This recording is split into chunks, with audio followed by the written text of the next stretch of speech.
Bom dia, boa tarde, boa noite, meus queridos alunos do terceiro ano. Então, nesse vídeo aqui a gente vai aplicar alguns exercícios, referentes ao que a gente viu no nosso vídeo anterior, que é referente à nossa aula de ondulatória, a continuação, a parte matemática que a gente viu, como é que a gente trabalha aí com algumas situações da onda. Então a gente viu o que é amplitude, o que é comprimento, viu como é que a gente define a velocidade, que é a equação fundamental da ondulatória, E aqui nesse vídeo a gente vai estar falando a respeito disso, do que a gente viu na nossa aula, E continuando essas questões aqui, continuando o nosso capítulo. Então, se vocês quiserem acompanhar pelo livro de vocês aí, é a página de número 218 do livro 2 de Física de vocês aí, a nossa frente B. Então, bora lá para mais um vídeo e aplicar os nossos conhecimentos que aprendemos nas aulas, durante a nossa aula, aqui nos exercícios, que é o que importa. Bora lá. Bom, então vamos lá para mais uma questão, e ela te diz o seguinte: é que minha neta, Alice, de 15 meses, está vivendo essa fase e eu fico imaginando se ela guardará na memória a emoção que sente ao perceber pela primeira vez que uma chave serve para abrir a porta, que o controle remoto liga a televisão. O controle remoto utiliza a tecnologia do infravermelho.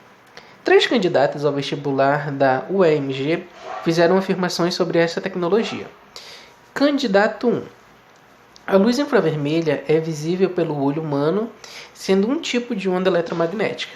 Galera, ele até acertou na parte do tipo de onda eletromagnética, mas a luz infravermelha ela não é visível aos nossos olhos, Ela está fora do que a gente chama de espectro luminoso, que a gente consegue enxergar e interpretar como visão, como luz, Então, o candidato 1 aí, ele tá errado.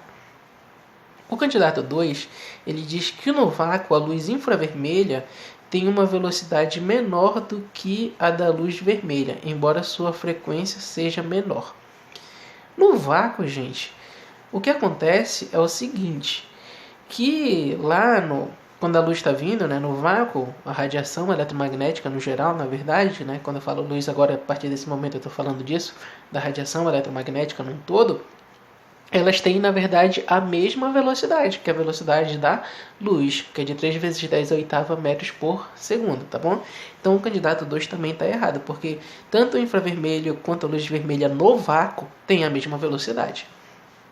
O candidato 3 diz o seguinte, que o comprimento de onda da luz infravermelha é menor que o comprimento de onda da luz vermelha, embora a velocidade das duas seja a mesma. Na verdade, ele inverteu, A luz infravermelha ela tem um comprimento de onda maior do que o comprimento de onda da luz vermelha, tá? E, nesse caso aí, então, ele também está errado. A alternativa correta nessa questão, no caso, é a letra D. Nenhum dos candidatos acertou aí nas suas afirmações, tá bom? Então, beleza, bora para a próxima questão. A quarta questão diz o seguinte: o gráfico representa uma onda que se propaga com velocidade constante de 200 metros por segundo. A amplitude A, o comprimento de onda lambda e a frequência f das ondas são respectivamente, e aí a gente tem alguns valores. Então ele nos dá essa onda bem aqui, e ele quer que a gente descubra a amplitude, o comprimento da onda e a frequência que essa onda tem, respectivamente. Então, bora lá resolver essa questão. Seguinte, agora a gente tem uma onda muito mais bonita do que a gente tem lá no livro, como vocês estão vendo bem aqui, que eu fiz para vocês, com todo o carinho do mundo. Aí ele pergunta a primeira amplitude. Olha só, eu sei que entre o ponto mais alto e o ponto mais baixo dessa onda bem aqui, a crista e o vale, eu sei que tem uma diferença de 2,4 centímetros bem aqui. E eu sei que vocês não esqueceram lá da nossa aula que eu discuti com vocês, que a amplitude da onda a gente considera a distância entre o ponto médio dessa onda e o ponto mais alto, ou o ponto médio dessa onda e o ponto mais baixo dela. Tá? Então, se essa onda aqui ela tem 2,4 centímetros no todo e ela está sendo cortada aqui pela metade, como a gente pode ver, entre o ponto mais alto e o ponto mais baixo é 2,4 metros, e ela está sendo cortada pela metade, eu posso afirmar então que a amplitude dessa onda bem aí, ela é o quê? Ela é esse valor de 2,4 centímetros dividido para 2. Então, o valor da amplitude dessa onda bem aí que a gente tem, ele é igual a 1,2 centímetros, tá? Então, beleza. A gente já viu isso daí. Aí ele também pede o comprimento da onda. O comprimento da onda eu disse para vocês que também valia como o que a gente considera a distância entre duas cristas consecutivas ou dois vales consecutivos. Faltou trazer essa onda um pouquinho mais para cá para baixo, tá? Então, a distância entre duas cristas consecutivas ou dois vales consecutivos a gente considera como o comprimento da onda.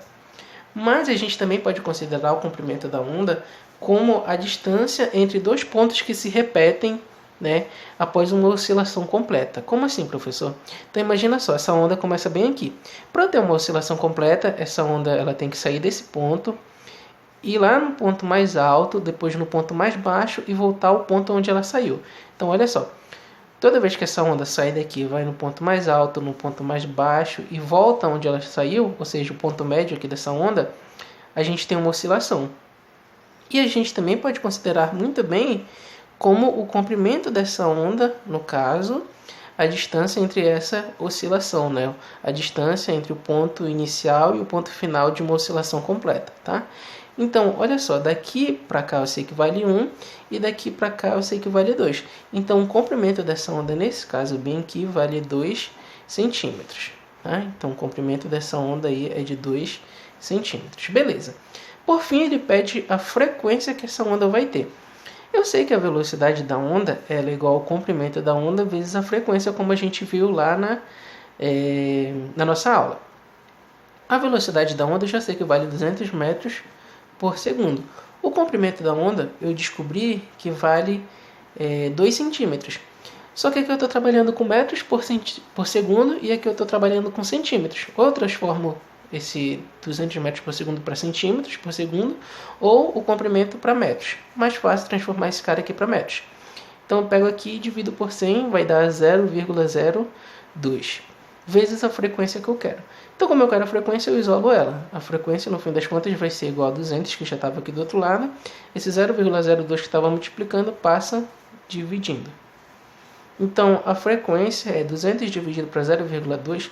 De cabeça aqui para vocês, dá igual a 10.000. Tá? E, como a gente está trabalhando com frequência, 10.000 Hz. Só que não tem essa alternativa lá. Mas eu sei que eu tenho 10.000 Hz, eu posso abreviar esses mil bem aqui. Então a frequência, no caso, ela é de 10 kHz. Tá? Esse quilo aqui abrevia esses 3 zeros que a gente tem bem aqui, de 10.000 no caso. Então a alternativa correta aí na nossa questão é a letra D. A gente viu que o comprimento dessa onda é de 1,2 centímetros, que a amplitude dessa onda é 1,2 centímetros, o comprimento é 2 centímetros e a frequência é de 10 kHz. Como vocês viram, é bastante tranquilo, a gente só precisa prestar bastante atenção para não trocar as bolas, né? Não errar coisa pequena, né? Coisas bestas assim. Mas enfim, é essa a ideia aí da questão e é bem tranquilo. Bom, então vamos lá para a nossa última questão. Ela diz o seguinte: a velocidade de propagação V de um pulso transversal numa corda depende da força de tração T com que a corda é esticada e de sua densidade linear D, massa por unidade de comprimento. V é igual a raiz quadrada de T sobre D, que foi a equação que eu dei para vocês, só que escrita de outra forma. Eu coloquei que a tração como T mesmo, e o D, que seria a nossa densidade, eu coloquei como μ. Que é a velocidade da onda quando ela está sendo tracionada, né? Quando ela está sendo feita em um fio, como a gente viu durante a nossa aula. Um cabo de aço com 2 metros de comprimento e 200 gramas de massa é esticado com força de tração de 40 newtons. A velocidade de propagação de um pulso nesse cabo é em metros por segundo. Então ele quer saber aí quando um cabo está sendo tracionado por uma certa força, né, de 40 newtons, qual vai ser a velocidade de pulsação, né? Qual vai ser a velocidade do pulso que vai surgir nessa corda. Então a gente tem uma corda bem aqui, ela pode estar sendo amarrada, por exemplo, num poste, alguma coisa do tipo. Está aqui num carro, por exemplo. Um carrinho aqui, bem bonitinho, como vocês estão vendo. Aí só que acontece que a pessoa vem aqui e dá um pulso nessa corda. Aí esse pulso se propaga com uma certa velocidade. Nesse cabo, nesse fio lá, nesse cabo de aço, como ele diz. Nesse cabo. Aí ele quer saber a velocidade com que esse pulso vai se propagar aqui ao longo desse cabo. Beleza. Como eu falei para vocês, e a gente tem lá na própria questão, ela nos dá que a velocidade, nesse caso, depende da força de tração que está sendo feita para cá, né? Essa tração que está puxando esse cabo para cá, para esse lado, dividido pela densidade linear. No caso ele colocou D, mas eu vou colocar como μ, porque era o que a gente estava trabalhando na nossa aula. A tração eu tenho, o valor da tração, que é 40 newtons, mas a densidade linear eu não tenho. Só que ele me dá as informações necessárias para chegar nessa densidade linear. Eu sei que a densidade linear, ela depende da massa desse fio, bem aqui, desse cabo, dividido pelo comprimento que ele tem. E na questão ele me diz o seguinte, que a massa dele é de 200 gramas. Só que a gente está trabalhando com newtons bem aqui, então essa massa ela tem que ser transformada em quilogramas. Se a massa é de 200 gramas, eu sei então que em quilo é 0,2. O comprimento desse cabo aqui é de 2 metros. Então a densidade que ele vai ter é de 0,2 dividido para 2, de 0,1, né? Quilos por metros, no caso, né? A nossa densidade linear, nesse caso, bem aí. Então, olha só, a velocidade dele, aqui no fim das contas, vai ser igual a raiz quadrada da tração, que é 40, que ele diz na questão, dividido para 0,1, que é a densidade que ele tem, esse fio. Então, a velocidade vai ser igual a raiz quadrada de 40 dividido para 0,1, de cabeça aqui para vocês, 400. Então, a velocidade, no fim das contas, desse pulso que está sendo manifestado aqui nesse cabo é igual a raiz quadrada de 400, que é 20, nesse caso, metros por segundo. Tá? Essa é a ideia da questão aí, quando a gente trabalha com a tração. Não é nada complicado, né? A gente já viu isso na nossa aula, bastante tranquilo. Só tomar cuidado aqui com as unidades, claro. E por hoje é só, fiquem com Deus, até a próxima aula, estudem bastante, resolvam aí os exercícios que tem para vocês resolverem.